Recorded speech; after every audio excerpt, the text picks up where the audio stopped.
Welcome to the Investor Fuel Real Estate Investing Show, where I interview the nation's top real estate entrepreneurs, industry leaders, and other amazing entrepreneurs to help educate and inspire you to take your business and your life to the next level. My goal is to add tremendous value to you during every single episode of this show. If you get value, I'd love it if you subscribe on your favorite podcast player, subscribe on YouTube, and my very favorite, please share this with your community so we can impact even more entrepreneurs. Let's start today's show. Hey, everybody. Welcome back to the show. Excited to have you here today. Excited to have my good buddy, Spencer Sutton from Evernest. They manage about 20,000 doors. And today we're going to be talking about a lot of the mistakes that people make with their property management and with rental properties. And everybody's doing this to try to build wealth, to try to build legacy. And sometimes what they get is something less than what they expected. And there's a lot of reasons why. So we're going to talk about those things today. And the context here is like, learn from this and don't make these mistakes. And if you've already made them, you want to learn from those mistakes and move forward as well. So it's going to be a great show. Spencer, glad to have you here, buddy. Mike, thanks for having me. I'm excited. Yeah. You've got a wealth of knowledge, managing that many doors and I know it started at humble beginnings and lots of lessons learned on leadership and probably, we always talk about like what not to do, but those are the best lessons is like what you did wrong versus what you did right. Because when you do it right, you don't really learn from it. You just think you have this innate talent.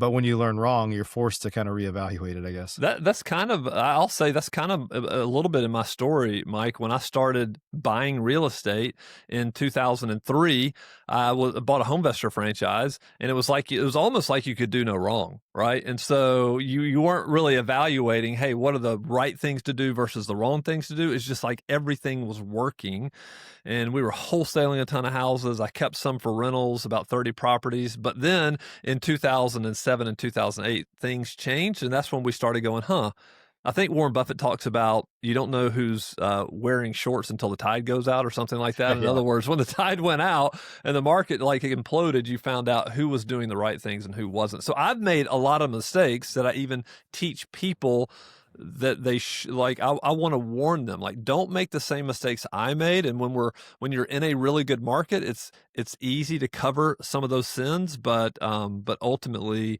they won't work out for you in the end. Yeah. And what the truth is, you've been in the business a long time. I've been in the business a relatively long time now, and we know people that have been doing it even longer, right? Mm-hmm. And so that's where all the wisdom is. Like they've been up and down in a few markets, they've touched a lot of hot stoves, and they just kind of learn like there's wisdom there, so that when you're in a down market like you're in now, it creates a lot of opportunity because you kind of know what tools to pull out, right? That's right. And people would rather avoid pain than move to pleasure, which is why these types of topics are, people tend to perk up because if they can avoid some pain in the future, they definitely want to do that. Yeah. So you want to share a little bit more about your background there? Or? Yeah. So I started, again, I bought a HomeVestor franchise with a buddy of mine in 2003. And we were probably spending $5,000 a month in advertising, between $500 and $7,500 a month in advertising. These were all billboards back in the day. And we were getting around 100 phone calls a month. So lead volume was not a problem. And really the issue was, it was like shooting fish in a barrel. We would we disqualified a vast majority of those just on the phone, just having a conversation. But then we probably made offers on 20 to 30 houses every month and ended up buying 4 or 5 every month, right? Because our offers were super deep and we were wholesaling most of those. But we started holding some for rentals. And unfortunately, this is a mistake I made. I was holding things that I couldn't wholesale. And so those don't tend to make the best rental properties, the ones that you can't sell. I was just like, hey, I'll stick it in my rental portfolio. Yeah. And rental by default is not the way you want to go. Yeah. It was just really overflow of stuff. And so I ended up with about 30 rental houses in 2008 when the market came, like the great financial crisis happened, and it was brutal. It was a bloodbath. And I had a friend who also owned a HomeVestor franchise, and his name was Matthew Whitaker, and he had been buying houses and wholesaling houses, and he and his partners had about 30 rentals. Well, in 2008, we had to make a decision. What are we going to do? What am I going to do? And what was he going to do? And he went and decided to start a property management company. And it's the name of it is Evernest, which is who I'm with right now.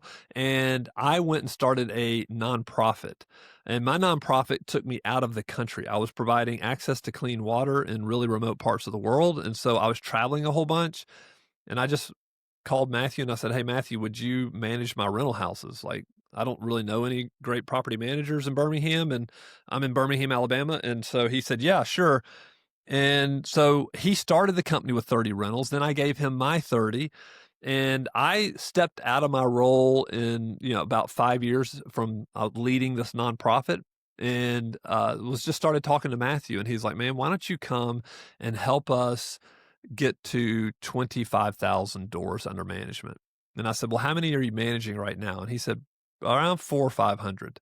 And I was like, "Well, you got a long way to go." Yeah. But it was aimed at, like, honestly, I never wanted to be a property manager, and I still don't want to be a property manager. But when he said, "Hey, can you come help us grow?" Meaning you're going to run all of the marketing, all the sales, and really craft the message to real estate investors out there and landlords, maybe even accidental landlords, because I know who those people, because I am one of those people. And so I said, "Yeah, I think that sounds like a really big challenge." And so in 2014, I signed up, and so now we just started growing. We were just in Birmingham, Alabama at the time, but now we're in, I don't know, almost 50 markets across the country, and we manage around 20,000 doors. And it's been a wild ride, and I just enjoy it. One of the things I love doing is talking with real estate investors from all over the country and really all over the world, and helping them understand, hey, what's a good investment and what's not a good investment.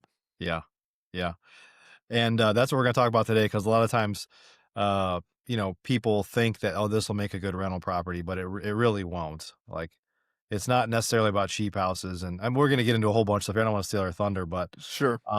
so I know that a part of it is you know, they say starting with the end in mind, right? Kind of Hmm. like some people become accidental landlords. I mean, quite frankly, most of the rental properties in America are people that own one. They like inherited it, or they Yeah. they moved up and kept their first house and stuff like that, right? And so nothing wrong with that. And if we're talking more today to like the investors that are getting into rental properties to build wealth, like it's important to have a vision, right? Yeah, I think so. Vision really, to me, it's the way I like to look at it is I like to look, okay, where do you want to be in 10 years? Because what we always say is real estate investing, no matter what the gurus say out there, real estate investing is not get rich quick. It's get rich slow, Yeah. very slow. Rental income, rental properties are, right? Because you're not going to be making massive amounts of cash flow. You're not going to be quitting your W-2 job, within 12 months. It's so, where do you want to be in 10 years? And then I start backing that down and helping people understand, okay, well, where do you want to be in 5 years? So what does it look like for the next 12 months? What do you need to be focused on? And so boiling it down to the next 12 months, very actionable quarterly goals. And then from there, what I really like to talk about, Mike, is help people define the properties that they should be buying. So defining that buy box, to me, that's kind of part of the vision. If I were just going to buy single family or multifamily over the next 10 years, what type of inventory do I want to have? And I told you already, that was a mistake that I made from the early days, was not understanding. I was just kind of rental houses by default. But I think it may have been Steve Jobs that said success is not what you say yes to, it's everything you say no to. Yeah. And why do you want to look at 50 properties and go through all that brain damage when you don't need to, because they don't fit your buy box? So you really, Right. you cut all that stuff out. And so that way you're able to communicate with whoever you're buying from. It could be your wholesaler, it could be your turnkey provider, it could be a investor friendly agent. And you say, "Hey, this is the type of property I'm looking for. Don't bring me anything that doesn't fit this box." And so for me, it's a 3-bedroom, 2-bath, maybe 1,500 square foot. I want something built in 1960 or newer, no pools, I don't want any white elephants, which are like no train tracks, no busy streets, no funky layout, things like that. And I just want pretty much a cookie cutter house because those are the most popular from a rental standpoint. Yeah. And I think another myth is like there's people, I mean, it maybe if you're really, really good at managing it, but sometimes people buy stuff in the hood. Now, Mhm. cheap houses like appear that the cash flow is way higher, but as you know, they turn way more. You have way more client issues, right? And so, like, talk about kind of neighborhood quality, that maybe some myths there and some things that people kind of do wrong and learn the hard way sometimes. I talk to a lot of out of state investors, right? These are people maybe they're living in a higher priced market. Maybe they're living in a Denver or they're out in California or somewhere, and they want to buy in a somewhere in the Sun Belt. They want to buy in a super investor friendly market like a Birmingham, like maybe a Chattanooga or a Memphis or a Jackson, Mississippi. And I am always telling them, I don't care where you live, you need to come and walk the streets of proper where you're going to be buying. Because if let's just say a turnkey provider shows you this great looking house and they've renovated it and it's great, and you're like, wow, look at, I can get it for really cheap. Maybe I can buy it for $80,000 or $100,000 or whatever, and it's going to rent for $1,000 a month. Maybe you got the 1% rule, and you're thinking, man, this doesn't exist anywhere, and where I live, and so I want this. And then you fly there and you get in your car and you drive the street and you notice right next to your property that you're about to buy, there's a burnout. Or right next to your property is a vacant lot. Or right next to your property is a boarded up house that is in complete shambles. Right. Do you want to rent that? Do you want to buy the house? Heck no, you don't, because no good resident is going to want to move in there. Yeah. Like the key is finding the resident that wants to live in that property. And so if you find a house and it's got the neighborhood is just high crime neighborhood, then great residents don't want to live where it's dangerous or where there's opportunity for uh, a lot of maybe vandalism and loitering, that kind of crap. They don't want Sure. any of that. So Yeah. Yeah. It's kind of like when you go to a restaurant and you like see a picture of the thing you order and then you actually get it and you're like, this looks nothing like that picture. this is nothing like, yeah. Right? I Yeah. can't tell you how many like investors have sent me like a Google picture, and I look at like the picture was taken from Google in 2000 and like 10. And I'm like, you don't understand how much can change in this neighborhood from 2010 or 2015 or really 2020. It could just be Yeah. 5 years. You Yeah. don't know what's vacant right now, and I can't tell you, Mike, the kind of garbage I have seen people buy, and I already know they're going to lose every penny that they put into that house, and it's that's what I'd like to try to help investors avoid. Yeah. So for virtual investors, like those that you kind of gave an example there, they live in some far off land. Maybe they live in California and they're investing Mhm. in the South or the Sun Belt somewhere. Um, do you advocate, like, if they're trying to build up a portfolio, um, trying to consolidate a certain number of houses in a market? I mean, they could be really agnostic to what market they're in. I mean, in theory, they could have 10 houses in 10 different markets, and then they got to deal with 10 different property management companies too. Sure. But I mean, what kind of guidance do you give people that are like, I don't really care where I'm at. I, there's a few Yeah, markets that I'm I interested in. tend to tell people they should probably research the market first. Like if you look at it from a 10,000-foot view, I would rather people understand the market. Like, why is this a good market to invest in? So what would you say, or what are the reasons why you should invest in Memphis, Tennessee? Okay, so you should go and research and find out, is Memphis a good place to invest? If it is, then you kind of boil down to, okay, what parts of Memphis are the best places to invest? And then you Right. can boil down to the type of house and maybe the neighborhood that you want to invest in. And I just found that people don't do that. I would encourage them to do that. And so once you do all that research and come up with that one market, why do you need to go other places? There's more than likely enough house stock in those markets that you can over time build a really good portfolio. Hmm. And I would rather know more about one market than know nothing about five or six. Right. Because honestly, the house I buy in Jackson, Mississippi, I can probably buy that in Birmingham, Alabama. Or I could buy that maybe in Chattanooga. So I don't. I think consolidating down to one market is just helpful.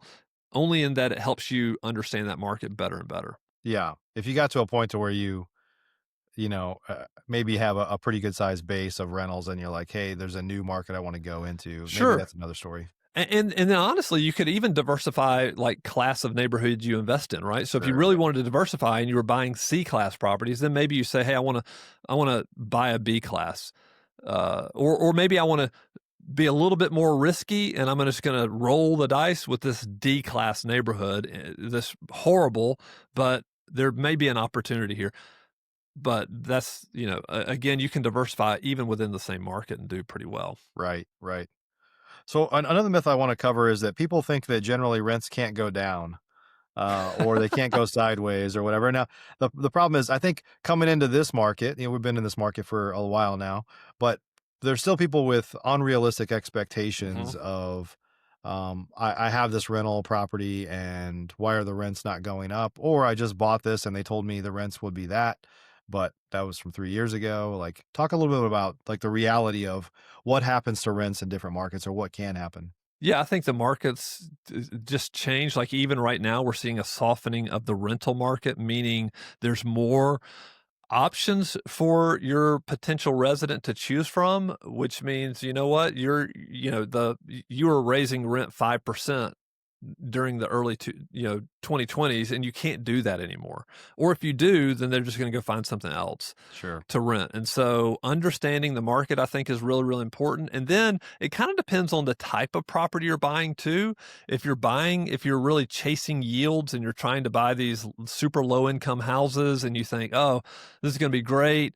And I've seen the turnkey provider spreadsheets. They're insane because they're predicting like this rent increase just going up, and they're predicting that the property's going to increase in value. Right. The ARV is going to continue to go up, forever. And it's just not the case. A lot of times if you're going to sell this property, you're going to sell it to another investor, and it can't be on the retail market. So you're not going to get what the spreadsheet thinks. Same thing with rents. You just have to understand the market. And if you have a property for rent and you are not getting any showings, like people aren't even going to look at the property, that means you're priced too high.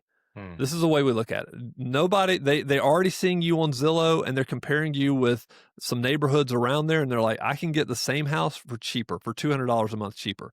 So you can sit there and go for another 60, 90 days with a vacancy, or you can adjust your price.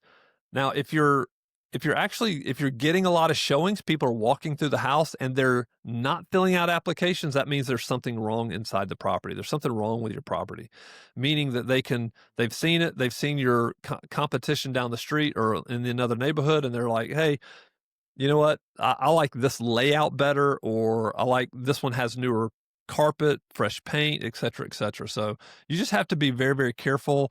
You can price yourself out of the market. And what happens when you sit there and don't get rent for 90 days?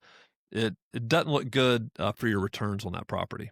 Yeah, and the turnover, it kills you. I mean, that is by far my biggest expense, right? And so, I It's the think a lot of turn, people don't right? don't really calculate. They're just like, "Oh, maintenance is 8% a year of rent," and it's like, I've got some turnovers that are like, if my property doesn't have any more problems for 5 years, that's where I'm breaking even at.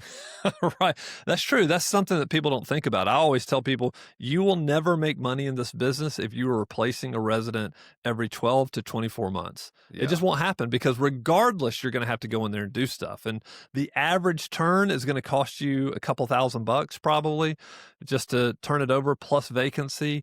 And if you're doing that every 12 months, it's a nightmare. It is yeah, a nightmare. And so if you want to push rents, you can, but just expect longer vacancies. And it's from a number standpoint, from a return standpoint, it's a lot better for you if you lower the price. We always recommend lowering $25 a month until you hit the sweet spot. So you can lower it $25, let it go for another week or two and see what the activity is, and then lower it another $25 and another $25. Some people do concessions. They'll say, hey, first month's rent is free. All of that is going to be cheaper than you sitting vacant for another yeah, 60 days. yeah.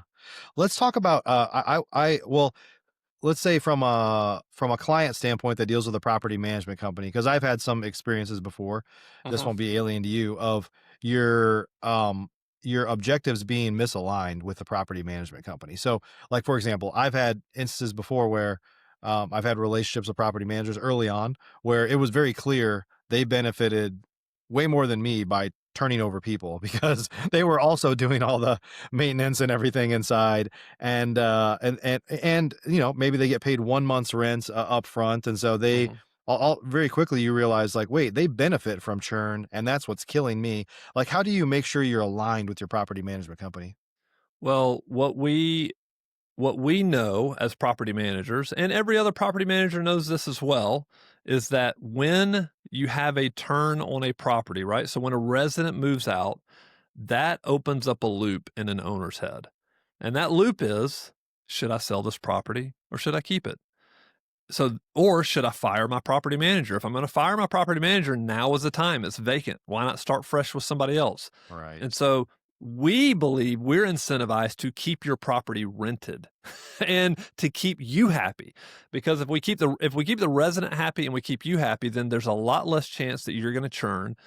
And so what you'll see is if you see, and you can pick it up, if you're a smart investor like you are, Mike, you realize when people are like trying to take advantage of you and they're like, oh, well, hey, we turn this property, we do the paint, we do the carpet, we get a leasing fee, which is equal to 1 month's rent or whatever the case is.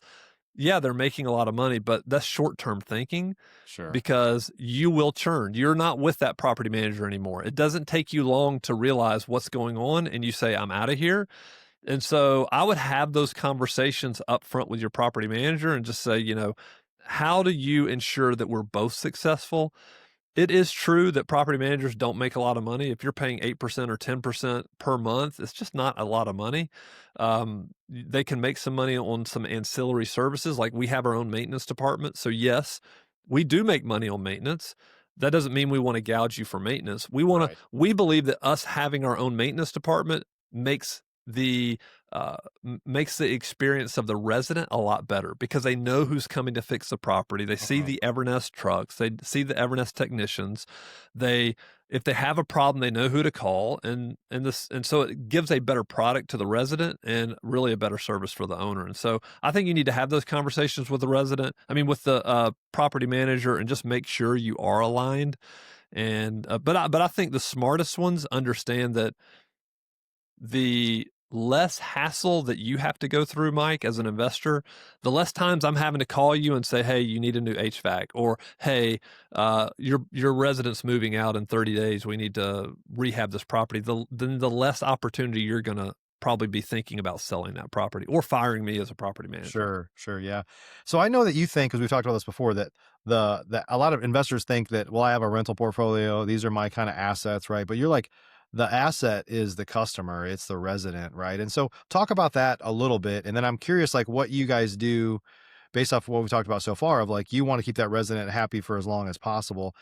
What do you do to maintain those relationships or have conversations with them about, just showing some gratitude and basically saying like, we want you to be here forever, essentially like trying to, plant seeds that you want them to stay for a long time. Like, talk a little bit about your beliefs on all that.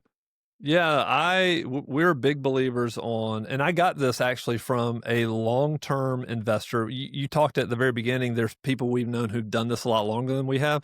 So I got this from a guy named Robert Locke, very successful real estate investor in Atlanta, also owned a very large property management company. And he realized one day, he said, he had somebody come to him and they said, "Hey, we're having this person move out of this property and they've been there for 20 years." And he was blown away. He was like, "Holy cow, they've been with me for like, they've rented that property for 20 years. And guess what? The client has kept me for 20 years." And he started thinking, well, why did they stay 20 years? Because they were happy. We provided them a great place to live, at a reasonable price, and they just kept renting. They didn't Mhm. have any reason to move. We didn't open any loops in their head where they were thinking, "Man, I could do something better than this." And so he started talking about the resident is the asset. And so that's what we started believing is like the resident is the asset. It's not the property. They're the ones that are paying your mortgage every month. They're the ones that are, if they're paying on time, they're great residents. They're taking care of that property. They're not damaging it. They're not destroying it. And so we were just like, when we first started thinking this way, what we started doing was writing thank you cards and sending just gift cards in the mail, Starbucks. We just started going, hey, thank you for being a great resident. And what we would do is we just find somebody who's paid rent every month for the past 12 months. And we're like, hey, thank you for being a great resident. And here's just a token of our appreciation. We hope have a few coffees on us. We'd send them a $20, $25 gift card. It wasn't that big of a deal. And, I mean, this is 100% the truth. If you keep somebody in that property and they're taking care of your property, then over time, it's going to work out really, really well for you. I personally have had residents that have stayed up to 10 years. That's the longest I've ever had anybody stay in one of my properties. It was a lot better experience for them and for me as a real estate investor. Right. And so, it kind of depends on all really residents want is they want you to do what you say you're going to do, and they really want to be left alone. We used to go into the property once a quarter, Mike. We used to go in there and do inspections once a quarter. And we thought, oh, this is a great service for our landlords. But what we realized was the residents weren't happy about it. They didn't, I mean, how would you like if somebody came and looked at your property every month? Right. I mean, every quarter. And so we back that way off and we're just like, hey, if they're paying their rent and they're taking care of the property, we can go in there once a year, twice a year and make sure that the filters are changed, smoke detector batteries are good, and they're happy, we're happy, and keep them in there long term. Yeah, that's great.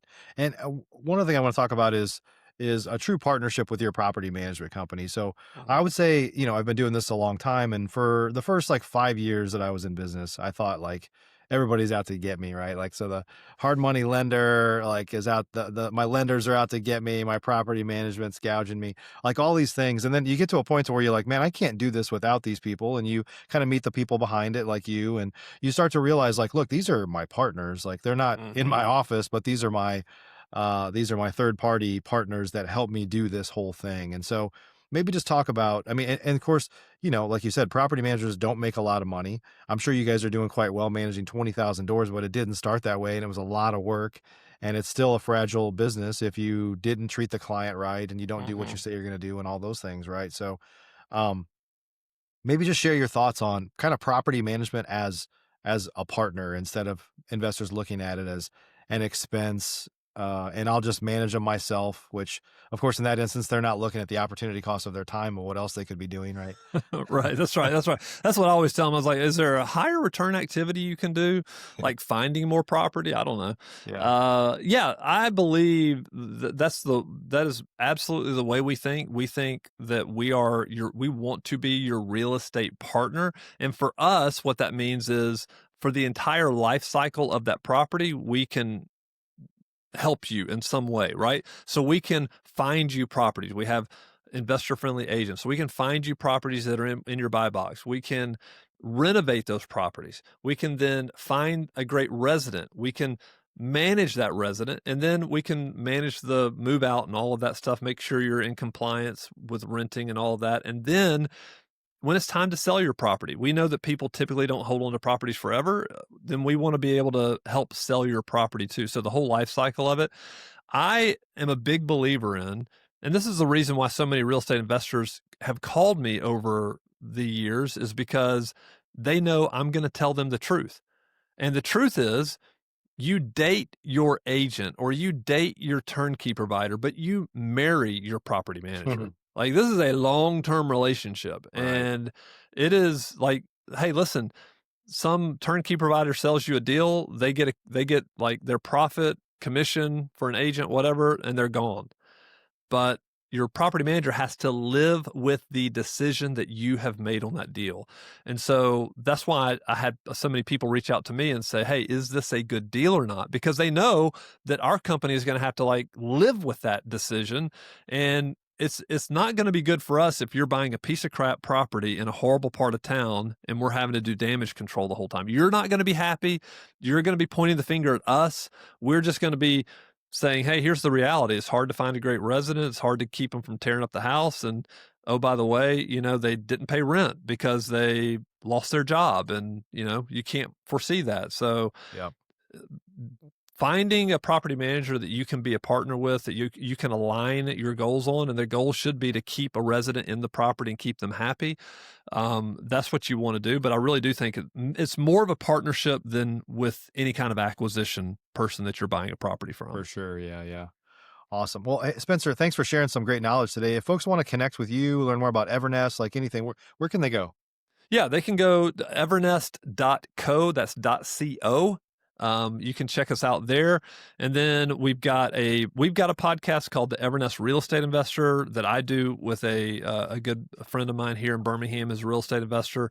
And then we also have a YouTube channel. You can just search us for Evernest, and we put out some YouTube content. Again, we just want to educate as many people as we can, help them make the best decisions possible when they're buying real estate. So that's how you can connect with us. Awesome. We'll have the links down below in the show notes. So thanks for hanging out with us today. Thanks, Mike. Thanks for having me. Enjoyed it. Yeah, we'll see you in a week and a half at Investor Fuel. That's right. I'll be there. Yeah. Awesome. Everybody, hope you got some good insights today. Property management is not to be taken lightly.